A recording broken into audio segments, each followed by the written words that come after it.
அந்த காளமாடு வந்து 3 கால் இல்லாமல் நிற்கிறது இல்லையா, எதன் வெளிப்பாடுனா அந்த காளமாடுக்கு 4 கால் இருக்கான். தவம், தயவு, சுத்தி, சத்தியம். தவம், தயவு, சுத்தி, சத்தியம்.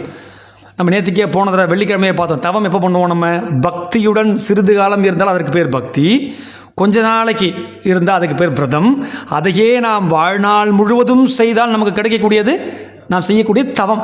நாம் தவம் இருந்தால் வரம் கிடைக்கும். ஆனால் வரம் கிடைக்கணும் தவம் பண்ணக்கூடாது. அப்போ என்ன ஆகிடும்? நமக்கு பிரதிபலன் எதிர்பார்த்து செய்யக்கூடிய எது ஒன்றும் பாவமாகவோ புண்ணியமாகவோ பார்க்கப்படும்.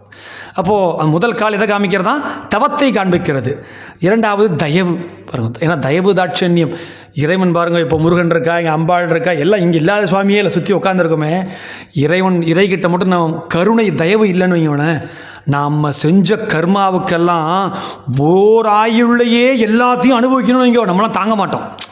எப்படி படிப்படியாக நம்ம 1வது 2வது 10வது அடுத்து படிக்கிறோமோ அது மாதிரி நம் கர்மாக்களை எல்லாம் படிப்படியாக நமக்கு கொடுத்து என்ன பண்ணுறா? கழிச்சு விட்றா.